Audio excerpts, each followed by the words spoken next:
नमस्ते बच्चों। देखो, अपन केमिकल रिएक्शंस ऑफ एल्किन्स पढ़ रहे थे। एल्किन की रासायनिक अभिक्रियाओं की बात कर रहा था मैं, इससे पहले का जो वीडियो था उसमें। और कुछ केमिकल रिएक्शंस मैंने स्टार्ट भी कर दी थी। हाइड्रोजनीकरण हो गया था अपना, फिर रेडिकल रिएक्शंस हो गई थी, मुख्य मूलक योगात्मक अभिक्रिया हो गई थी, और अपन ने इलेक्ट्रॉन्स ने योगात्मक अभिक्रियाएं स्टार्ट कर दी थी शायद। उसी कड़ी में देखो अगली रिएक्शन है हाइड्रोबोरीकरण ऑक्सीकरण, हाइड्रोबोरेशन ऑक्सीडेशन। ये जो रिएक्शंस है इंपॉर्टेंट रिएक्शंस इसलिए भी हैं क्योंकि आप लोग फर्स्ट ईयर में तो पढ़ोगे इनको। इसके अलावा सेकेंड ईयर के अंदर आप लोगों के एक चैप्टर है एल्कोहल, उसके अंदर भी पढ़ने को मिलेगी। क्योंकि केमिकल रिएक्शंस यहाँ अपन पढ़ रहे हैं तो यहाँ पर क्या मैक्सिमम रिएक्शंस में एल्कोहल बन रहा है। एल्कोहल बनाने के मेथड है ये एक तरह से देखा जाए तो, परंतु अपन यहाँ एल्किन में पढ़ रहे हैं तो केमिकल रिएक्शंस ऑफ एल्किन हो गई है। तो यहाँ पर इस रिएक्शन के अंदर देखो दो स्टेप में रिएक्शन होती है, हाइड्रोबोरीकरण और ऑक्सीकरण। दो अभिक्रियाएं एक तरह से देखा जाए तो इसमें कि जो पहले एल्किन है वह बोरेन के साथ अभिक्रिया करके 3 मॉलिक्यूल एल्किन के बोरोन के साथ बोरेन के साथ अभिक्रिया करके ट्राइएल्किल बोरेन बनाते हैं, ट्राइएल्किल बोरेन। फिर ये जो ट्राइएल्किल बोरेन बनता है किससे, एल्किन से ट्राइएल्किल बोरेन बनने का जो स्टेप है उसको अपन बोल सकते हैं हाइड्रोबोरीकरण। तो अपन बोलते हैं कि इसमें एल्किन जो होती है बोरेन के साथ अभिक्रिया करके ट्राइएल्किल बोरेन बनाती है। इस पद को अपन हाइड्रोबोरीकरण कहते हैं। इसके बाद जब ट्राइएल्किल बोरेन बन जाता है तो उसका अपन हाइड्रोलाइसिस करते हैं। यहाँ पर देखो अभी ट्राइएल्किल बोरेन है, इसका अपन ऑक्सीकरण करते हैं। अब ऑक्सीकरण करते हैं तो ऑक्सीकरण करने पर बनेगा एल्कोहल। यहाँ पर ये बोला जाता है इस ट्राइएल्किल बोरेन का अगर अम्लीय माध्यम में जल अपघटन कर दिया जाए तो यहाँ पे एल्केन बन जाती है, एल्केन। परंतु अपन यहाँ क्षारीय माध्यम में इसका ऑक्सीकरण कर रहे हैं तो क्षारीय माध्यम में ऑक्सीकरण करने पर एल्कोहल मिलता है। तो यहाँ से यहाँ तक का जो स्टेप है इसको ऑक्सीकरण के नाम से जाना जाता है। तो अपन देखते हैं हाइड्रोबोरीकरण ऑक्सीकरण अभिक्रिया की मैकेनिज्म। रिएक्शन में क्या होता है दोबारा बता देता हूँ। देखो कि 3 मॉलिक्यूल्स है वो रिएक्शन करते हैं। कैसे रिएक्शन कर रहे हैं देखो, CH3 CH, यहाँ पर ये जो एल्किन है इसके साथ रिएक्शन करेगी। आप लोगों को पता है कि जो बोरोन है एक तरह से क्या होता है, लुईस अम्ल होता है ना। यहाँ पर इस बंध के इलेक्ट्रॉन इधर जाएंगे तो यहाँ पे नेगेटिव चार्ज आएगा और यहाँ पे आएगा पॉजिटिव चार्ज। क्या आएगा बेटा, पॉजिटिव चार्ज आएगा। तो ये इस तरह से जुड़ता है यहाँ पे, और जैसे ही यहाँ पे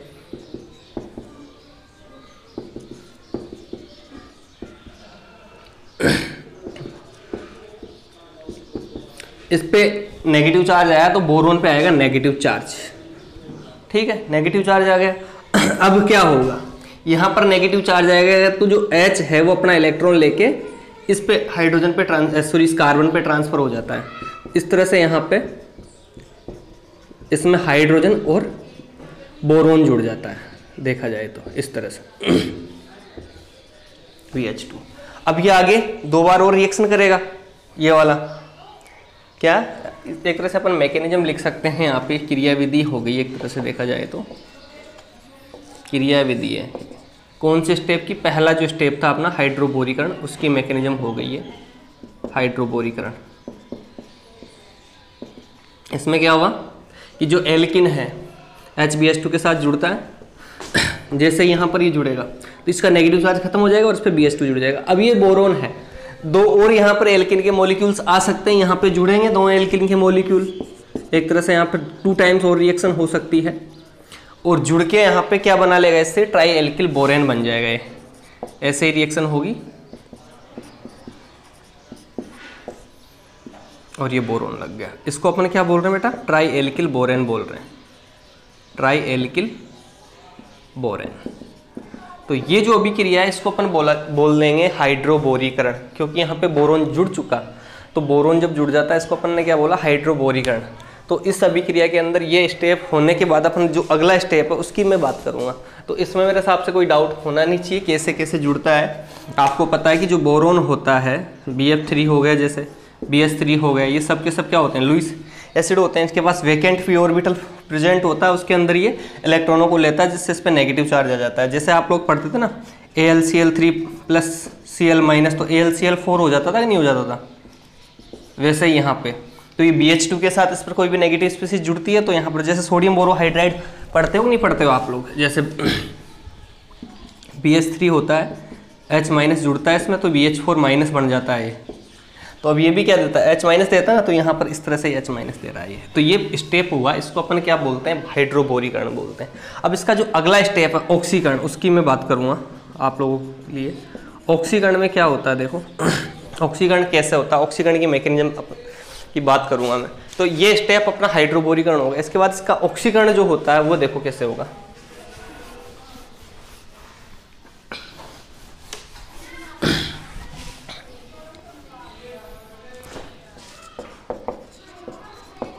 इंपॉर्टेंट है बेटा, ये अगली साल भी काम आएगी रिएक्शन, ये इसी साल काम नहीं आने वाली है। तो चलो इस साल तो लिख लोगे तुम लोग, एग्जाम में आ भी जाएगी, पर लास्ट अगली साल डायरेक्ट सीधा सीधा पूछता है हाइड्रोबोरीकरण ऑक्सीकरण अभिक्रिया, नाम रिएक्शन के नाम से पूछता है ये। तो इसको डिटेल में बता रहा हूँ इसलिए। देखो यहाँ पर ऑक्सीकरण कैसे होता है, यहाँ पे H2O2 इन प्रेजेंस ऑफ क्षारी बेसिक मीडियम रिएक्शन होगी यहाँ पे। तो यहाँ से जो ये H2O2 है, यहाँ से H रिलीज कर देता है और H2O के रूप में निकल जाता है। तो यहाँ से ये O माइनस। अब यहाँ पे ये जो है ट्राई एल्किल बोरेन जो बना है, इससे अपन को ट्राई एल्कोक्सी बोरेन बनाना है। ट्राई एल्कोक्सी बोरेन बनने के बाद में उसका हाइड्रोलाइसिस हो जाता है। ट्राई एल्किल बोरेन का ऑक्सीकरण करवाते टाइम क्या बनता है, ट्राई एल्कोक्सी बोरेन बनता है। तो देखो ये कैसे बनेगा ट्राई एल्कोक्सी बोरेन, देखो बेटा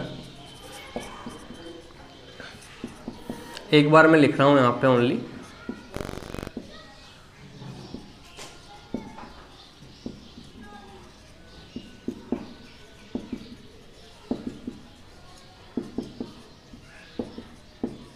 यहाँ पे बोरोन का वेकेंट p ऑर्बिटल प्रेजेंट होता है, उस पर आके ये जुड़ जाएगा। और जैसे ही जुड़ेगा, इनको मैं R मान लूँ क्या, इस ग्रुप को, इसको R मान लूँ पूरे ग्रुप को, तो कुछ ज़्यादा दिक्कत आएगी नहीं अपन को।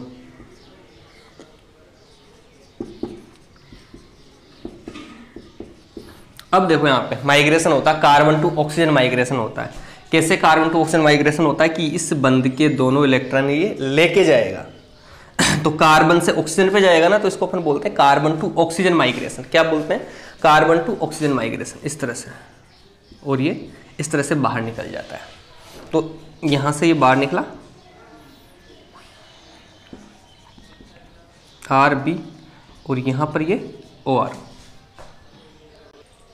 देखो यहाँ पर OH माइनस और ये वापस H2O2 OH माइनस। दो बार देखो यहाँ पर 3 टाइम्स रिएक्शन होगी, जैसे यहाँ पर 3 टाइम्स रिएक्शन हो रही है, यहाँ भी 3 टाइम्स रिएक्शन होती है। जैसे ये आगे इसके आगे वापस रिएक्शन होनी है H2O2 OH माइनस, फिर एक बार माइग्रेशन होना है ROBOR, फिर एक बार और रिएक्शन होगी H2O2 OH माइनस के साथ, और ये बन गया अपना ROBOR। तो ये क्या बन गया, ट्राई एल्किल बोरेन से ट्राई एल्कोक्सी बोरेन।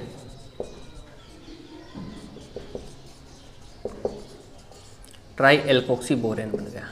अब इस ट्राई एल्कोक्सी बोरेन का अपन हाइड्रोलाइसिस करते हैं। क्या करते हैं, जल अपघटन करा जाता है, इसका हाइड्रोलाइसिस किया जाता है। और हाइड्रोलाइसिस करने पर देखो ये इसका इधर कर देता हूँ मैं, हाइड्रोलाइसिस या जल अपघटन, मैं डायरेक्ट लिख देता हूँ जल अपघटन, हाइड्रोलाइसिस। और जैसे इसका हाइड्रोलाइसिस करेंगे अपन, ये एल्कोहल में कन्वर्ट हो जाएगा। किस में, एल्कोहल में।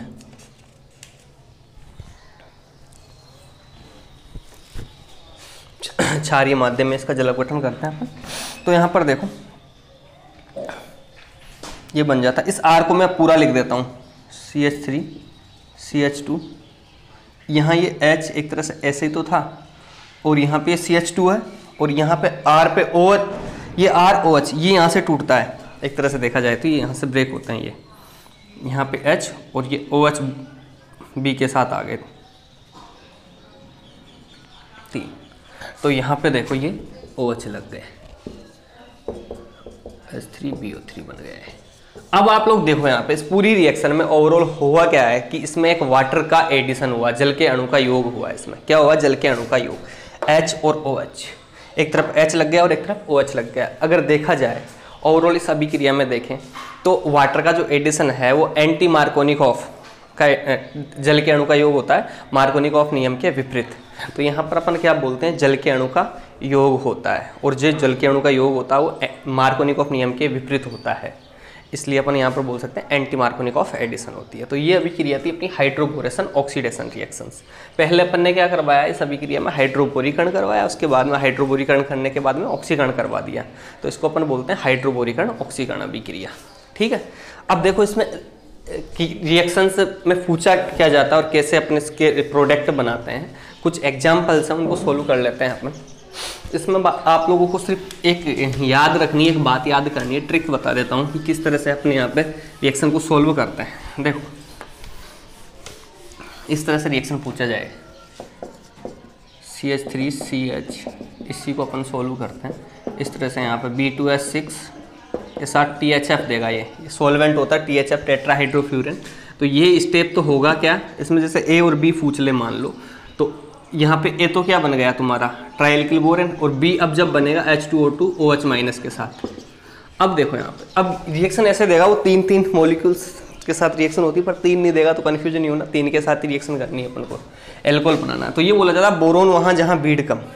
अगर इसकी मैं बात करूँ तो अपन ये तो बोल देंगे, एक लाइन याद करना, बोरोन वहाँ जहाँ भीड़ कम, ये लाइन याद कर लेना कि बोरोन वहाँ जहाँ भीड़ कम। इसका मतलब बोरोन कहाँ जाके जुड़ता है कि जहाँ भीड़ कम होती है। जैसे यहाँ पर CH3 CH double bond CH2, ये डबल बॉन्ड कार्बन है, एल्किन है, तो इस कार्बन पर उस कार्बन पे से देखें तो भीड़ कहाँ पे है, तो भीड़ यहाँ ज़्यादा है क्योंकि यहाँ पर एक एल्किल ग्रुप लगा हुआ है और यहाँ पे एक भी एल्किल ग्रुप नहीं है, तो बोरोन यहाँ आके लगेगा इसमें, और बगल में H लगता है, तो अपन क्या बोलते हैं कि बोरोन वहाँ जहाँ भीड़ कम, तो ये H और ये CH2 BH2, और जहाँ से बोरोन हटता ना वहीं OH आके लग जाता है, जहाँ से बोरोन हटता वहीं OH आके लग जाता है, H2O2 OH माइनस। तो यहाँ पे एक तरह से क्या लग जाएगा आके,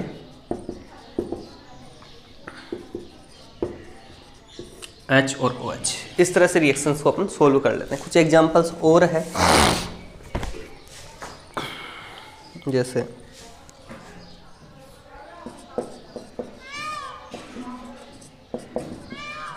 इस तरह से भी दे रखा है इसको,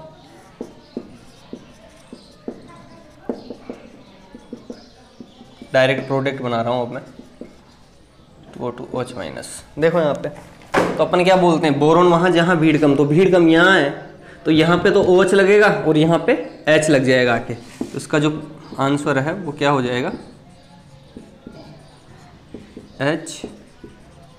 HCH2OH। और अगर एग्जाम्पल हो तो देखते हैं अपन।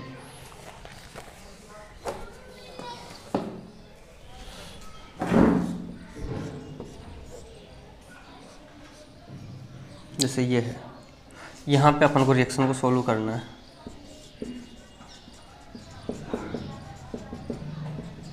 B2H6 THF H2O2 OH minus.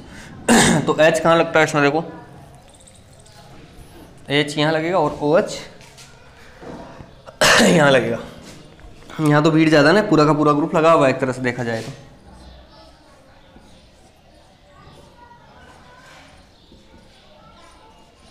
OH लगा दिया, तो इस तरह से अपन रिएक्शंस को आराम से सोल्व कर सकते हैं।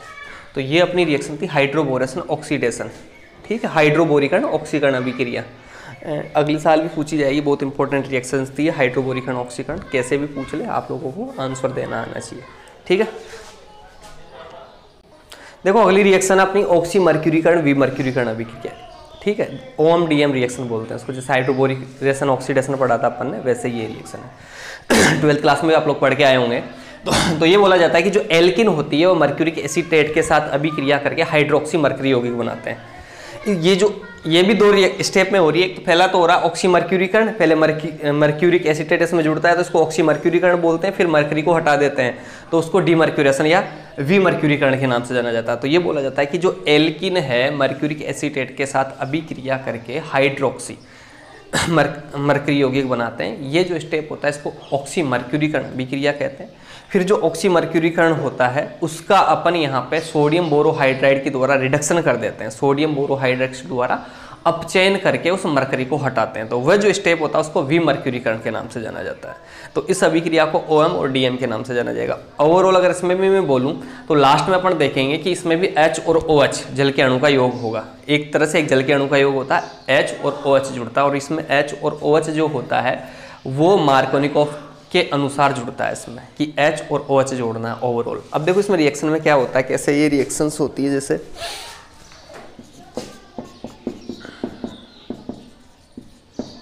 यहाँ पर मर्क्यूरिक एसीटेट,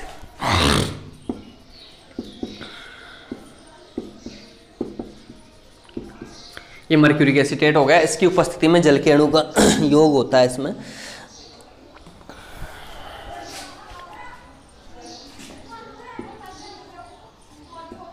एक तरफ तो H लग जाएगा इसमें और एक तरफ लग गया HgOCO(CH3). तो ये जो स्टेप है ना, यहाँ से जब मरकरी जुड़ता है इसमें, तो मरकरी जुड़ने वाला जो स्टेप है इसको अपन बोलते हैं ऑक्सीमर्क्यूरीकरण। और ऑक्सीमर्क्यूरीकरण का सोडियम बोरोहाइड्राइड द्वारा NaBH4 द्वारा विमर्क्यूरीकरण हो जाता है। और यहाँ पे क्या लग जाता है, OH आके जुड़ जाता है Hg, और इसमें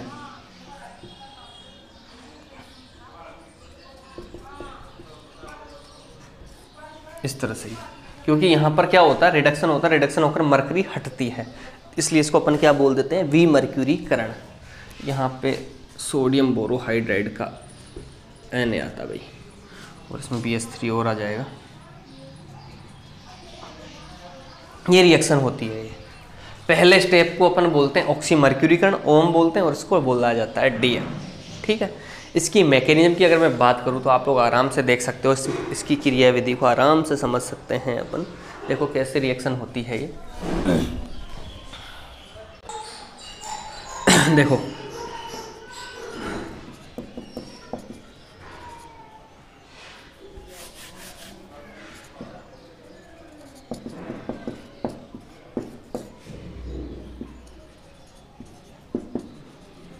H2O, इसको अपन ऐसे लिख दें क्या,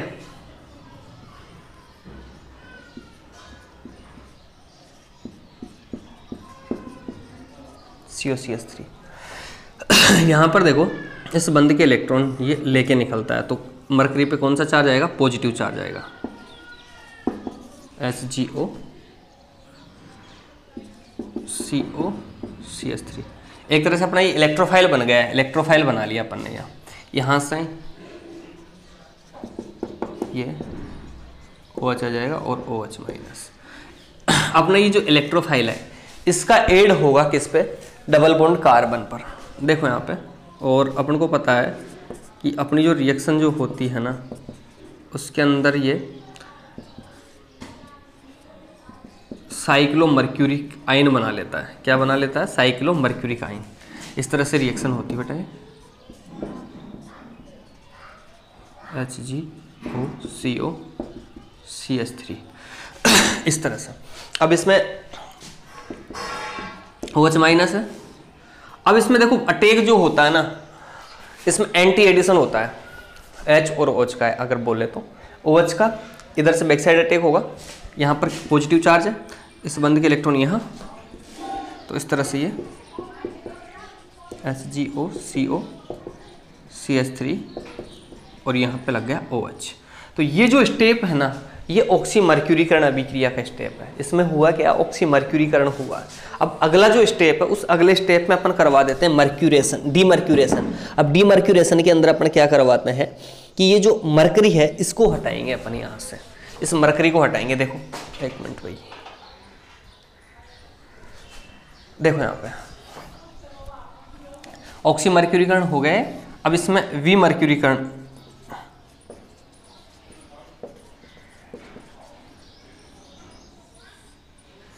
विमर्क्यूरीकरण कैसे होता है, देखो ये carbon HgOCOCH3,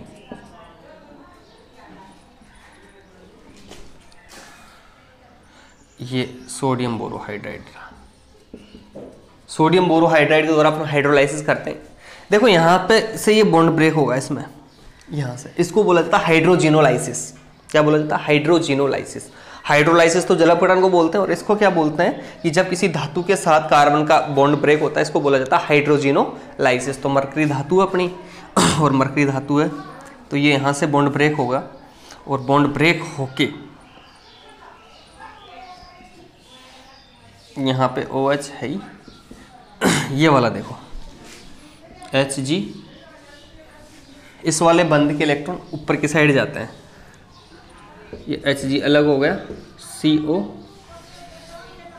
CH3 CO minus. अब देखो सोडियम बोरोहाइड्राइड का Na+ और BH4 माइनस में टूटेगा, किसमें? Na+ और BH4 माइनस में। जैसे ही Na+ में टूटता है तो Na तो इसके साथ लग गया। अब जो BH4 माइनस है, ये देखो BH4 माइनस, ये इस पे क्या होता है? नेगेटिव चार्ज होता है। अब नेगेटिव चार्ज होगा तो ये H अपने इलेक्ट्रॉन इधर दे देगा यहां से। जैसे ही इलेक्ट्रॉन देगा तो ये किसके रूप में टूटेगा? BH3 के रूप में अलग हो जाएगा। तो यहां पे लग गया इसमें। अब ये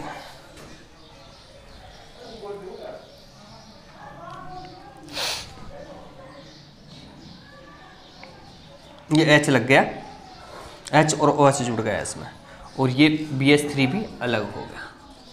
इस तरह से ही रिएक्शन हो जाती है।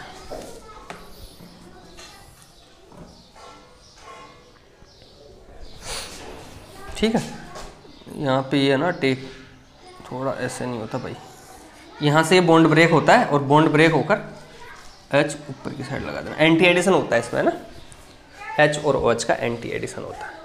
तो इस तरह से ये एल्कोहल बन गया। एक तरह से एल्कोहल बनाने का मेथड ये। अब इस अभिक्रिया में ओवरऑल अगर देखा जाए तो क्या हुआ?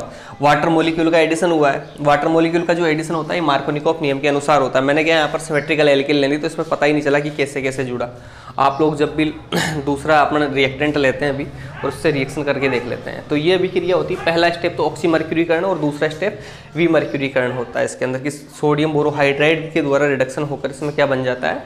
एल्कोहल बन जाता है। तो ये अपनी ऑक्सीमर्क्यूरीकरण और विमर्क्यूरीकरण अभिक्रिया। इसके कुछ एग्जाम्पल्स है, वो देख लो आप लोग। अब देखो यहाँ पे जैसे अनसिमेट्रिकल एल्किन है यहाँ पे, तो मैंने क्या बोला था? मार्कोनिकॉफ नियम के अनुसार प्रोडक्ट बनता है। तो सोचना कुछ भी नहीं है इसमें कि जैसे यहाँ पे OH लग जाएगा और यहाँ पर पहले लगेगा HgOCO3 मरकरी यौगिक बन जाएगा। उस मरकरी यौगिक का अपन अगले स्टेप में हाइड्रोबोरोलाइसिस सोडियम बोरोहाइड्राइड के द्वारा जल अपघटन करवा देते हैं या रिडक्शन करवा के यहाँ पर H लगा देते हैं। तो यहाँ पर देखो CH3, इसमें अगर दो प्रोडक्ट बनाए तो OH HgOCO CH3, और इसमें अपन जल अपघटन करवा देते हैं। और जैसे जल अपघटन होगा तो अपना प्रोडक्ट बन जाता है। H यहीं लगा दो। बस याद रखना, अगर कोई पूछे तो एंटी एडिशन होता है यहाँ पर। कैसे होता है वो तुमको पता है ही सही। तो यहाँ पर OH और यहाँ पे H लगा, एक तरह से जल के अणु का योग हुआ। और ये किसके अनुसार हुआ? मार्कोनिकॉफ नियम के अनुसार होता है। ठीक है, तो ये अभिक्रिया थी अपनी ऑक्सीमर्क्यूरीकरण डीमर्क्यूरीकरण अभिक्रिया, ऑक्सीमर्क्यूरेशन डीमर्क्यूरेशन या ऑक्सीमर्क्यूरीकरण विमर्क्यूरीकरण अभिक्रिया। अब अगली रिएक्शन देखो आप लोग। देखो अगली रिएक्शन है एपॉक्सीकरण या एपॉक्सीडेशन। एपॉक्सीकरण क्या होता है कि जो एल्किन होती है वो वायु के साथ अभिक्रिया करके रेड हॉट तप्त रजत चूर्ण के साथ अभिक्रिया होगी, और यहाँ पर जो एल्किन होती है, एल्किन का डबल बॉन्ड है, उस पर ऑक्सीजन आके जुड़ जाता है। इस अभिक्रिया को अपन एपॉक्सीकरण अभिक्रिया बोलते हैं। क्या बोलते हैं? एपॉक्सीकरण। देखो यहाँ पे कि ये जैसे एल्किन है, इस एल्किन को ऑक्सीजन या तप्त रजत चूर्ण के साथ गर्म किया जाता है, तो यहाँ पे ऑक्सीजन का इंसर्शन हो जाता है। इसको अपन क्या बोलते हैं? एपॉक्साइड या ऑक्सीडेन के नाम से भी जाना जाता है।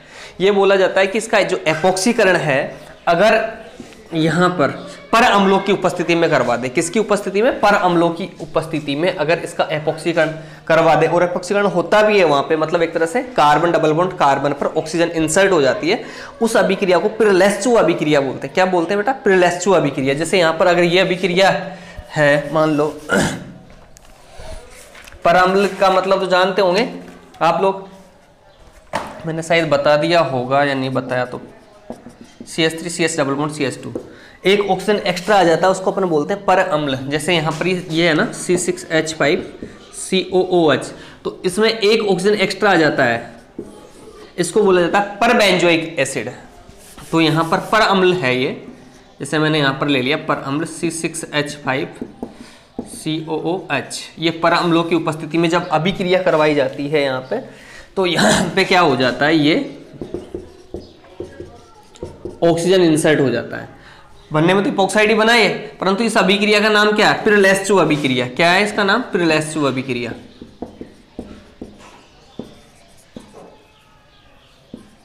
पिरलेस्चु अभिक्रिया, इसको किस नाम से जाना जाता है, पिरलेस्चु अभिक्रिया से। तो एग्जाम में अगर पूछ ले पिरलेस्चु अभिक्रिया क्या होती है, तो ये बोला जाता है कि जो एल्किन होता है उसका पर अम्लों की उपस्थिति में एपॉक्सीकरण करवा दिया जाता है, तो उस अभिक्रिया को पिरलेस्चु अभिक्रिया बोला जाता है। क्या बोला जाता है, पिरलेस्चु अभिक्रिया। अब यहाँ पर ये जो अपना एपॉक्साइड बना है, इस एपॉक्साइड को अपन बोलते हैं ऑक्सीरेन के नाम से भी जाना जाता है। किसके नाम से, इसको ऑक्सीरेन के नाम से भी जाना। अगर इसके साथ मैथिल लगा तो इसको अपन क्या बोलते हैं, मैथिल ऑक्सीरेन भी बोल देते हैं। क्या बोल देते हैं, मैथिल ऑक्सीरेन भी बोल देते हैं। अब ये बोला जाता है कि ये जो ऑक्सीरेन होते हैं, इनको अगर अपन तनु अम्लीय क्षार के साथ रिएक्शन करवा दें आगे, तो इसमें ट्रांस 1,2 डाइओल बन जाता है। क्या बन जाता है इसमें, ट्रांस 1,2 डाइओल। जैसे यहाँ पर ये बन गए ऑक्सीरेन, इसको अपन क्या बोलते हैं बेटा, ऑक्सीरेन बोलते हैं, क्योंकि अपन को 1,2 डाइओल बनाने नेक्स्ट ईयर, तो 1,2 डाइओल बनाने का एक तरह से मेथड हो गया है कि यहाँ पर जो ऑक्सीरेन था ना, इस ऑक्सीरेन की अगर अभिक्रिया अगर मैं करवा दूं आगे, मैंने बोला तनु अम्लीय क्षार की उपस्थिति में इसकी अगर अभिक्रिया करवा देते हैं अपन H या OH माइनस, H प्लस या OH माइनस, तो तनु अम्लीय क्षार की उपस्थिति में रिएक्शन करवाएंगे तो यहाँ पे ये OH और OH बन जाता है। इसको अपन क्या बोलते हैं, 1,2 डाइओल के नाम से जानते हैं। किसके नाम से, 1,2 डाइओल के नाम से। तो ये ऑक्सीरेन थे और इस अभिक्रिया को अपन बोलते हैं एपॉक्सीकरण। एपॉक्सीकरण किसको बोलते हैं कि जो एल्किन है उस एल्किन के अंदर ऑक्सीजन का इंसर्शन करवा दें, तो ये जो अभिक्रिया होती है इसको बोला जाता है एपॉक्सीकरण अभिक्रिया, और इसको अपन क्या बोलते हैं, एपॉक्साइड। ठीक है, ये कैसे बनता है, एंटी एडिशन होता है, यहाँ पर बैक साइड अटैक होता है और यहाँ पर ये बन जाता है 1,2 डाइओल।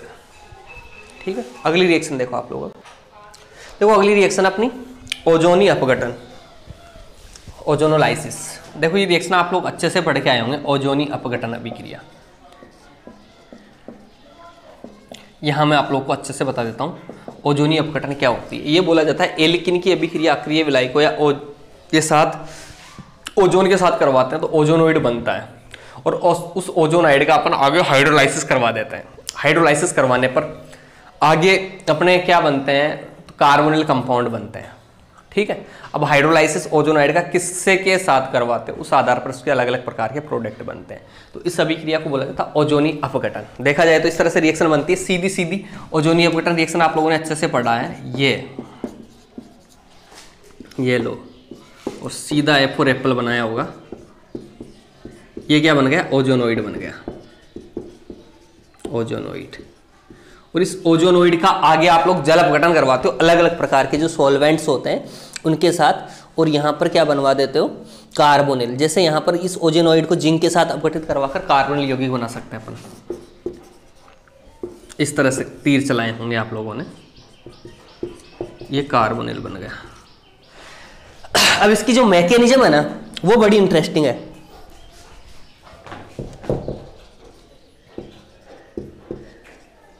इसकी मैकेनिज्म बड़ी इंटरेस्टिंग है ये। अब ये तो क्या सीधा सीधा ये बन कैसे गया, ये अपन को देखना है कैसे बना ये। तो ये एल्किन थी और ये ओजोन था, उस ओजोन का अपन ने अपघटन करवा के कार्बोनिल यौगिक के अंदर चेंज कर दिया, तो इसको अपन बोलते हैं ओजोनी अपघटन। देखा जाए तो इसको अपन मैं बोलूं एल्किन और ये ओजोन। अब इसकी क्रियाविधि आप लोग अच्छे से समझना बेटा। देखो एक बार क्रियाविधि की मैं बात कर लेता हूं, इंपॉर्टेंट है। इसमें क्या होता है, देखो सबसे पहले डायरेक्ट ये जो ओजोनोइड बना है ना, इसको बोला जाता है सेकेंडरी ओजोनोइड या द्वितीयक ओजोनोइड बोला जाता है। क्या बोला जाता है, द्वितीयक ओजोनोइड। इससे पहले मोनो ओजोनोइड बोलते हैं उसको, प्राथमिक ओजोनोइड बनता है। वो कैसे बनता है, देखो इधर ये लो, दिख रहा है ना, इसके साथ जो ओजोन है, ओजोन देखो इस तरह से एग्जिस्ट करता है, इस तरह से एग्जिस्ट करता है। इसकी रेजोनेटिंग स्ट्रक्चर्स बनती है ऐसे, आप लोगों ने देखा होगा इसका रेजोनेंस इस तरह से रेजोनेंस करती रहती है ओजोन। तो यहाँ पर ये एक 1,3 डाइपोलर साइक्लो एडिशन होता है, इसको अपन बोलते हैं 1,3 डाइपोलर साइक्लो एडिशन। देखो ओजोन को अपन ने ऐसे लिख दिया, negative charge positive charge. 1,3 dipolar cyclo addition क्यों बोलते हैं कि 1 और 3 वाला ऑक्सीजन इनके 1 और 2 कार्बन पे जुड़ता है। ये देखो इस तरह से ऐड होता है, इस तरह से ये जो बना ये प्राथमिक ओजोनोइड है, इसको अपन बोलते हैं प्राइमरी ओजोनोइड। देखो बेटा सीधा सीधा जुड़ रहा है। ये जो बना इसको अपन क्या बोलते हैं, प्राथमिक ओजोनोइड या मोलो ओजोनोइड बोला जाता है। मोलो ओजोनोइड नोइड प्राथमिक ओजोनोइड बोला जाता है। हो सकता है आप लोगों को ये बातें नहीं पता और हो सकता पता हो, मैं ही नहीं बोलूँगा, पता नहीं हो। प्राथमिक ओजोनोइड बन गया। अब देखो इस प्राथमिक ओजोनोइड के बाद सेकेंडरी ओजोनोइड बनता है। अब देखो यहां पर ये इस तरह से ब्रेक होता है, इस तरह से ब्रेक होगा ये, यहाँ पे लोन पेयर होते ही हैं, ठीक है। तो ये तो बन गया तुम्हारा कार्बोनिल। यहाँ पे ये डबल बॉन्ड, ऑक्सीजन पे पॉजिटिव चार्ज नेगेटिव चार्ज, एक बार फिर जुड़ता है ये, फिर 1,3 डाइपोलर साइक्लो एडिशन होता है। यहाँ पे 2 बार 1,3 डाइपोलर साइक्लो एडिशन होता है इस ओजोनोलाइसिस अभिक्रिया में। पहले बार हो गया, दोबारा और होगा 1,3 डाइपोलर साइक्लो एडिशन। देखो इसको मैं ऐसे लिख देता हूँ, कोई दिक्कत नहीं है। फिर वापस 1 और 3 जुड़ना है,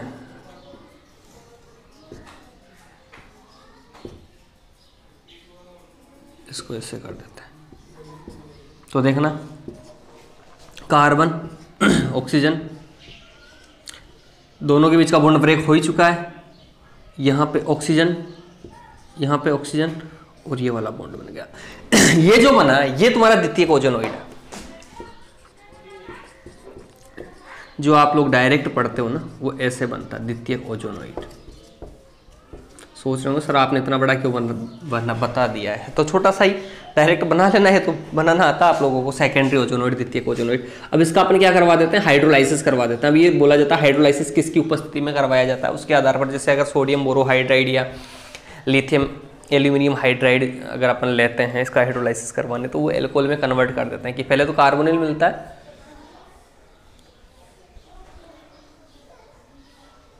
उसके बाद में अपन क्या बनवाते हैं, कार्बोनिल के बाद में सेकेंडरी ओजोनोइड्स। तो सेकेंडरी ओजोनोइड्स का जिंक के साथ हाइड्रोलाइसिस कर दिया अपन ने, जिंक के साथ हाइड्रोलाइसिस करेंगे तो कार्बोनिल के अंदर कन्वर्ट हो जाता है।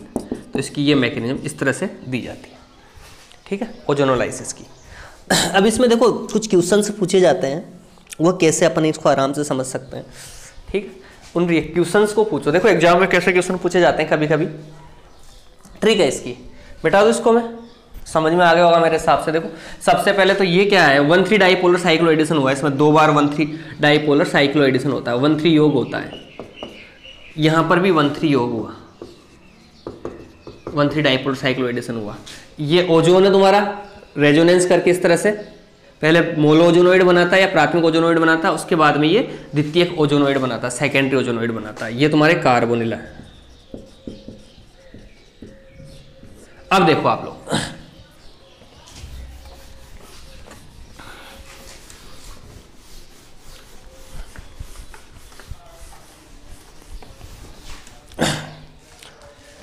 इसमें देखो क्वेश्चन कैसे पूछे जाते हैं कि जैसे एक एल्किन के ओजोनीय अपघटन से एसिटाल्डिहाइड और फॉर्मेल्डिहाइड का मिश्रण प्राप्त होता है। क्या क्वेश्चन था, एक एल्किन के ओजोनीय अपघटन से एसिटाल्डिहाइड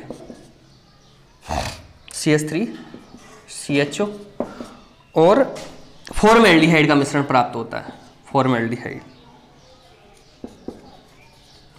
उस मूल एल्किन की संरचना ज्ञात कीजिए। क्या है, उस मूल एल्किन की संरचना ज्ञात कीजिए। तो देखो यहां पर अपन को करना कुछ भी नहीं है, उल्टा चलना है इसमें।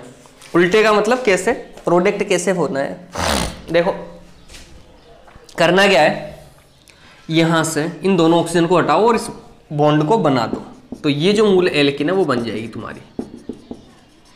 इसका ओजोनोलाइसिस करने पर ये बनता है, ये देखो कैसे, मैं डायरेक्ट सेकेंडरी ओजोनोइड बना रहा हूं इसका।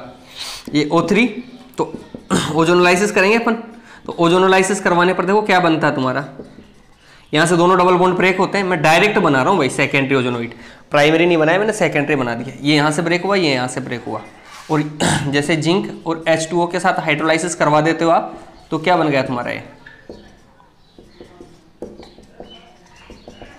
तो ये तो क्या बन गया तुम्हारा एसिटाल्डिहाइड और ये फॉर्मेल्डिहाइड, तो बन गया वो। तो करना क्या है, ट्रिक क्या है कि दोनों ऑक्सीजन को हटा के डबल बॉन्ड खींच डालो, सीधा फंडा है, कोई भी हो, किसी भी प्रकार की एल्किन पूछे वो, ठीक है। जैसे यहाँ पर एक रिएक्शन और पूछा है शायद, एक एल्किन के ओजोनीय अपघटन से दो अणु एसिटाल्डिहाइड के प्राप्त होते हैं। तो एसिटाल्डिहाइड देखो CH3 दिख रहा है क्या, नहीं दिख रहा भाई, CH3,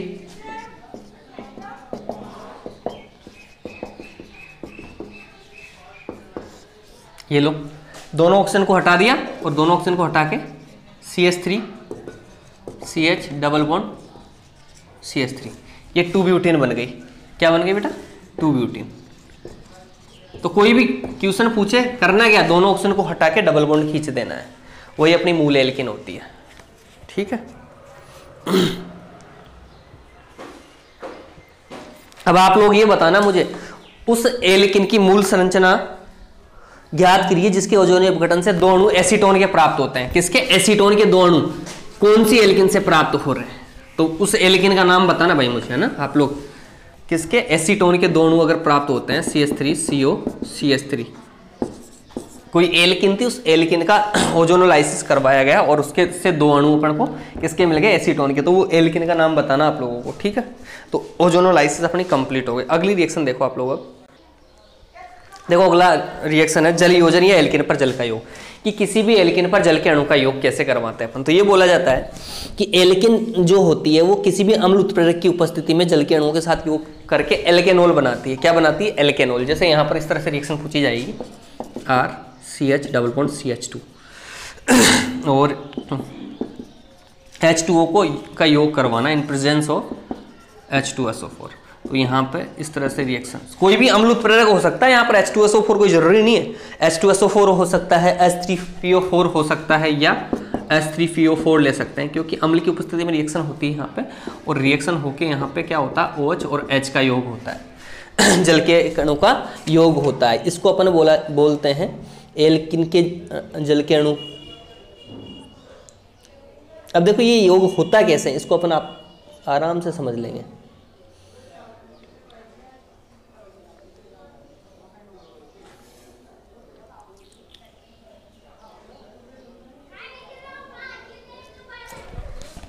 मैंने उल्टा लगा दिया भाई, OH और H। देखो इसकी क्रिया विधि देख लो एक बार आप लोग।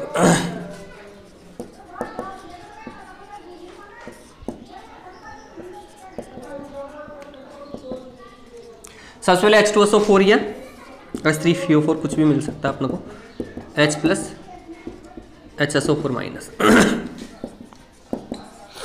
इस बंद के इलेक्ट्रॉन आगे की साइड गए, तो यहाँ पे नेगेटिव चार्ज और यहाँ पे पॉजिटिव चार्ज आना, ये पॉजिटिव चार्ज और यहाँ पे H लग ही गया, ठीक है। ये एक तरह से इलेक्ट्रॉन स्नेही योगात्मक अभिक्रिया, ये पहला स्टेप। इलेक्ट्रॉन स्नेही योगात्मक अभिक्रिया कितने स्टेप में होती है, 2 स्टेप में होती है। तो मैंने कहीं जगह ये नहीं बताया आप लोगों को, ये पहला पद है, ये दूसरा पद, आप लोग अपने आप समझना है कि जब इलेक्ट्रोफाइल जुड़े तो वो पहला पद होता है, और उसके बाद में सेकंड स्टेप में कौन आता है, अपना न्यूक्लियोफाइल होता है। तो यहाँ पर भी एक तरह से देखा जाए तो ये इलेक्ट्रॉन स्नेही योगात्मक अभिक्रिया, ये जल के अणु का योग करवा रहा हूँ मैं। तो पहले पद में इलेक्ट्रोफाइल आके जुड़ गया इसमें, और जब सेकंड स्टेप होगा उसके अंदर अपन जल के अणु का योग करवा रहे हैं, तो जल के अणु का योग आराम से हो जाएगा।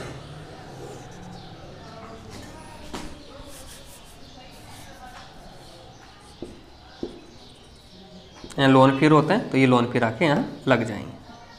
RCH H लग गया, पॉजिटिव चार्ज। और आप लोगों को पता ही है जो H है वो इस तरह से उत्क्रमणीय अभिक्रिया होती है भाई, ये इस तरह से जल के अणु का योग हो जाता है आराम से, इस पे वाटर मॉलिक्यूल ऐड हो जाएगा। और ये पूरी की पूरी अभिक्रिया उत्क्रमणीय अभिक्रिया होती है। कौन सी अभिक्रिया होती है, उत्क्रमणीय अभिक्रिया होती है।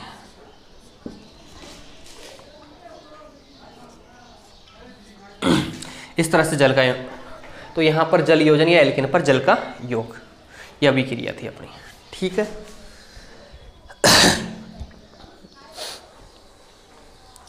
अब अगली अभिक्रिया देखो आप लोग।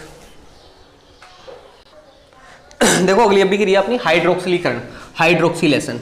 ये बोला जाता है कि जो एल्किन होती है ना, एल्किन का डबल बॉन्ड होता है डबल बॉन्ड कार्बन पर, कि अम्लीय KMnO4 के द्वारा जब इसका ऑक्सीकरण करवाया जाता है या अम्लीय KMnO4 के साथ जब एल्किन को अभिकृत करवाया जाता है तो कार्बन, दो डबल बॉन्ड कार्बन है, दोनों कार्बनों पर दो OH समूह आके जुड़ जाते हैं। तो इस अभिक्रिया को हाइड्रोक्सिलीकरण कहते हैं। क्या बोला जाता है कि जो एल्किन है उस एल्किन पर दो OH समूह जब जुड़ जाते हैं तो वह अभिक्रिया हाइड्रोक्सिलेशन कहलाती है, हाइड्रोक्सिलीकरण कहलाती है। दो OH समूहों का जुड़ना हाइड्रोक्सिलीकरण कहलाता है।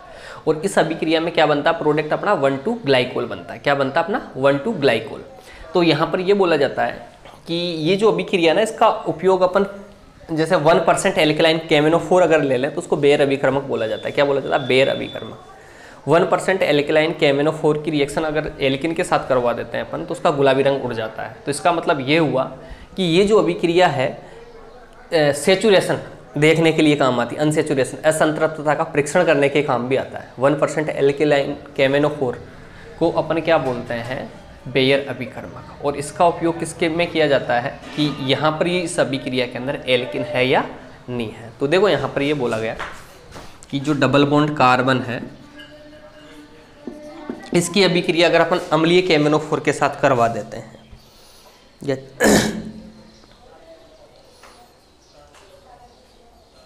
सॉरी क्षारीय, अम्लीय नहीं क्षारीय, एल्केनों की अभिक्रिया क्षारीय KMnO4 के साथ करवा देते हैं तो ये ऑक्सीकृत हो जाती है, क्षारीय KMnO4। और इसमें दोनों तरफ OH लग जाता है, इसको बोला जाता है 1,2-ग्लाइकोल। इस अभिक्रिया को क्या बोला गया, हाइड्रोक्सिलीकरण, हाइड्रोक्सिलेशन। कि जब एल्किन के दोनों कार्बनों पर OH समूह एक ही तरफ आकर जुड़ जाते हैं, एक तरह से इसमें सिस योग होता है। क्या होता है, सिस योग होता है, सिस एडिशन रिएक्शंस होती है ये। तो इस अभिक्रिया को अपन क्या बोलते हैं, हाइड्रोक्सिलीकरण बोलते हैं। ये बोला जाता है हाइड्रोक्सिलीकरण करवाने के लिए osmium tetra oxide OSO4, osmium tetra oxide और ग्लेशियल एसिटिक एसिड जो होता है उसके साथ भी रिएक्शन करवा देते हैं, उसके साथ भी ऑक्सीकरण करवा देते हैं तो भी 1,2-ग्लाइकोल मिल जाता है। या अपन बोल सकते हैं हाइड्रोक्सिलेशन आराम से अपन करवा सकते हैं। जैसे यहाँ पर देखो और रिएक्शंस है ये,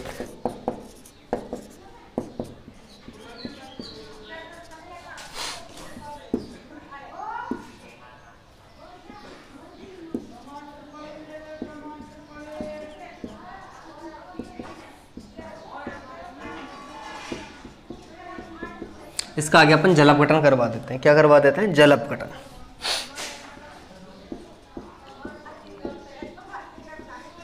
जल अपघटन करवाने पे ये ROH लग जाता है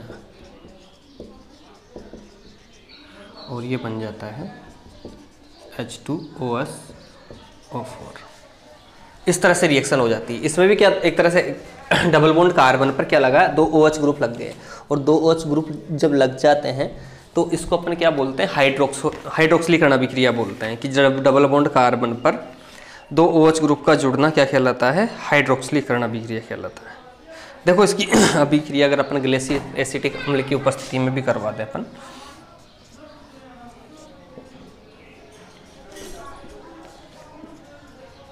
ग्लेशियल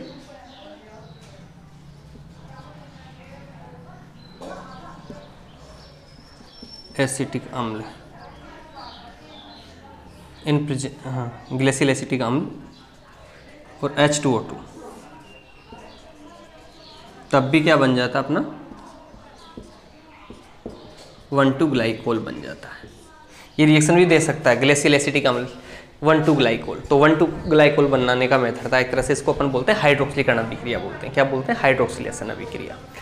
ठीक है, तो ये हाइड्रोक्सिलीकरण अभिक्रिया थी अपनी। अगली रिएक्शंस देखो आप लोग। अब देखो अगली रिएक्शन अपनी KMnO4 या K2Cr2O7 द्वारा ऑक्सीकरण। ये बोला जाता है कि प्रबल क्षारीय KMnO4 या अम्लीय K2Cr2O7 द्वारा एल्किन का ऑक्सीकरण करवाया जाता है तो एल्किन का carbon double bond carbon break हो जाता है, एल्किन का carbon double bond carbon break हो जाता है और ऑक्सीकरण होकर कार्बोक्सिलिक अम्ल अथवा कीटोन बनते हैं। एल्किन का ऑक्सीकरण होकर कार्बोक्सिलिक अम्ल अथवा कीटोन बनते हैं। अब ये कार्बोक्सिलिक अम्ल और कीटोन कैसे बनते हैं, तो ये बोला जाता है कि जो एल्किन है उस एल्किन की स्ट्रक्चर को देखकर अपन बता पाएंगे कि कार्बोक्सिलिक अम्ल बनेगा या कीटोन बनेगा। ये बोला जाता है कि जो डबल बॉन्ड कार्बन है उस पर अगर एक भी हाइड्रोजन प्रेजेंट है ना तो वो ब्रेक होकर क्या बना लेगा, कार्बोक्सिलिक एसिड बना लेगा। और अगर एक भी हाइड्रोजन प्रेजेंट नहीं है, कार्बन पर दोनों के दोनों एल्किल ग्रुप उपस्थित है, तो उससे क्या बनता है, कीटोन बनता है। क्या बनता है, कीटोन बनता है। अब इस अभिक्रिया में देखो यहाँ पर थोड़ी देर पहले अपन ने क्षारीय KMnO4 के द्वारा हाइड्रोक्सिलेशन भी करवाया था, तो यहाँ पर जब रिएक्शन देगा ना वो, तो उसका रिएक्टेंट अलग ही दे देगा, या तो वो या ऑक्सीकरण करवाने के लिए बोलेगा। जैसे यहाँ पर जैसे ये अभिक्रिया, अब यहाँ पर इसका ऑक्सीडेशन करवा रहा है वो, तो यहाँ पर अपन को रिएजेंट लिख के देगा वो। जैसे 4 ऑक्सीजन लगा के दिए उसने और यहाँ पर लिख देगा वो क्षारीय KMnO4 या अम्लीय K2Cr2O7। तो यहाँ देखना आप लोग बेटा कि अगर एल्किन डबल बॉन्ड एल्किन पर अगर एक भी हाइड्रोजन है, तो यहाँ तो दोनों जगह हाइड्रोजन है, तो ये वाला बॉन्ड ब्रेक होता है और ये वाला बॉन्ड ब्रेक होकर ये बना लेगा CH3COH और यहाँ पर भी है ये HCOOH, तो ये दोनों जगह एसिड बन गए। मैंने क्या बताया कि जो एल्किन है उसकी स्ट्रक्चर को देखकर अपन प्रोडक्ट बनाएंगे। जैसे यहाँ पर ये प्रोपिन थी और अगर देखा जाए ये, अब देखो यहाँ पे 3 ऑक्सीजन आएंगे, जितनी जरूरत हो उतने ही लगाना भाई, या अम्लीय K2Cr2O7। एल्किन की स्ट्रक्चर देखनी है। एल्किन में देखो इस कार्बन पे एक भी हाइड्रोजन नहीं है, तो इसका तो सीधा सा है कीटोन बनेगा, ऑक्सीकरण होकर कीटोन। और बगल वाले में हाइड्रोजन प्रेजेंट है, तो बगल वाले में हाइड्रोजन प्रेजेंट है तो एसिड बना दो। वैसे ही अगर एसीटोन बन जाएंगे इसमें, देखो 2 मॉलिक्यूल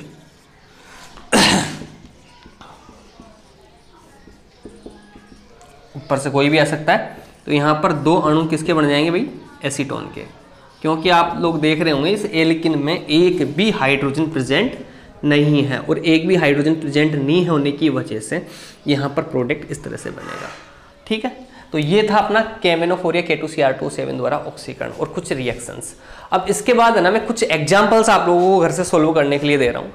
आप लोग उनके प्रोडक्ट बना के मुझे बताओगे कि इनमें क्या क्या प्रोडक्ट बनेंगे। ठीक है, ये मैंने देखो 6-7 रिएक्शंस लिखी है यहाँ पे। ये वो रिएक्शंस है कि एल्किन की सब कौन सी अभिक्रियाएं, रासायनिक अभिक्रियाएं हैं, ये अपन ने कर ली है। इनके प्रोडक्ट आप लोग बना के देखना क्या क्या प्रोडक्ट बनेंगे इसमें और क्या क्या प्रोडक्ट नहीं बनेंगे। मेरे हिसाब से आप लोग को सबको दिख रहा होगा ये, और तो इसको आप लोग आराम से करके देखना, और जो भी प्रॉब्लम आए तो पूछ लेना मुझे। सभी तरह की रिएक्शन दे दी मैंने इसमें लगभग। और इसके बाद एक लेक्चर और लूँगा जिसके अंदर ये वाला चैप्टर तो ख़त्म हो जाएगा, उसके बाद फिर एल्किन स्टार्ट कर दूँगा मैं। ठीक है, थैंक यू सो मच। अगर वीडियो अच्छा लगे तो लाइक एंड शेयर ज़रूर कर दियो। Okay, thank you so much.